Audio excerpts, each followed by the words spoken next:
இன்னைக்கு ரொம்ப வித்தியாசமா முழு கோழி வச்சு எந்த எக்ஸ்ட்ரா பொருளும் இல்லாம தந்தூரி சிக்கன் எப்படி பண்ணலாம்னு பார்க்கலாம் வாங்க. ஒரு முழு கோழியை எடுத்து அதை எல்லா பக்கமும் இந்த மாதிரி நல்லா கீறி விட்டுக்கோங்க. 3 சின்ன லெமன் கட் பண்ணி ஜூஸ் எடுத்து வச்சுக்கோங்க. இப்போ தந்தூரி சிக்கன் மசாலா பண்ண ரெடி பண்ணிடலாம். அதுக்கு மிளகாத்தூள் 1 டேபிள் ஸ்பூன், மஞ்சத்தூள் 1 டீஸ்பூன், ஜீரகத்தூள் 1 டீஸ்பூன், மிளகுத்தூள் 1 டீஸ்பூன், மல்லித்தூள் 1 டீஸ்பூன், தேவையான அளவு உப்பு, இஞ்சி பூண்டு பேஸ்ட் 1 டேபிள் ஸ்பூன், தயிர் 2 டேபிள் ஸ்பூன், ஆல்ரெடி புளிஞ்சு வச்சிருக்க லெமன் ஜூஸ், அப்படியே இது கூட ஒரு முட்டையை உடைச்சு விட்டு நல்லா கலந்து ஆரிகானோ தூள் 1 டீஸ்பூன் தூவி ஒரு மசாலா பேஸ்டா ரெடி பண்ணிக்கோங்க.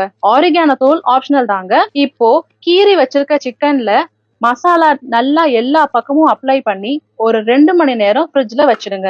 2 மணி நேரத்துக்கு அப்புறமா ஒரு குக்கரை எடுத்து நல்லா மெலிசா நீளமா இருக்கிற மாதிரியான டம்ளர் எடுத்து அதுக்கு மேல நம்ம முழு கோழிய வச்சு ஒரு 3/4 மணி நேரம் மீடியம் ஃப்ளேம்லயே அடுப்ப வச்சு வேக வைங்க.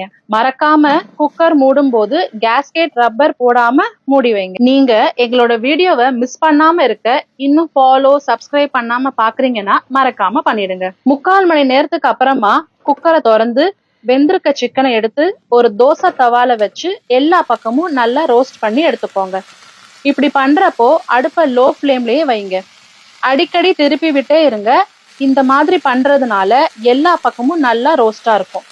திருப்பி விடுறப்ப ஆயில் பண்ற பிரஷ் இருந்தா அதை வச்சு சிக்கன்ல எல்லா இடத்துலயும் ஆயில் அப்ளை பண்ணுங்க.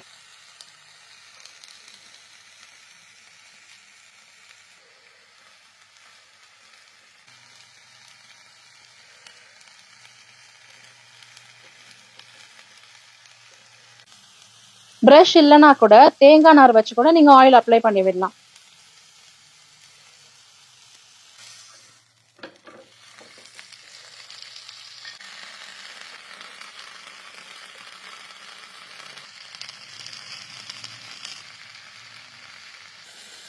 சிக்கன் ஃபுல்லா ரோஸ்ட் ஆனதும் கட் பண்ணி சாப்பிட வேண்டியதுதான். நீங்க உங்களுக்கு வேணும்னா எக்ஸ்ட்ராவா கூட ரோஸ்ட் பண்ணிக்கலாம். பட் ரொம்ப ரோஸ்ட் பண்ணீங்கன்னா சிக்கன்ல இருக்கிற சாஃப்ட்னஸ் போய் ரொம்ப ஹார்ட் ஆயிடும். அதை மட்டும் பாத்துக்கோங்க. உங்கள்ட்ட தோசை தவாக்கு பதிலா கிரில்லர் இருந்தா கூட தாராளமா அதுலயும் இதே மாதிரி தந்தூரி சிக்கன் பண்ணலாம். இதே மசாலா யூஸ் பண்ணி கண்டிப்பா ட்ரை பண்ணி பாருங்க. செம்ம சூப்பரா இருக்கும். டேஸ்டும் சும்மா வேற லெவல்ல இருக்குங்க.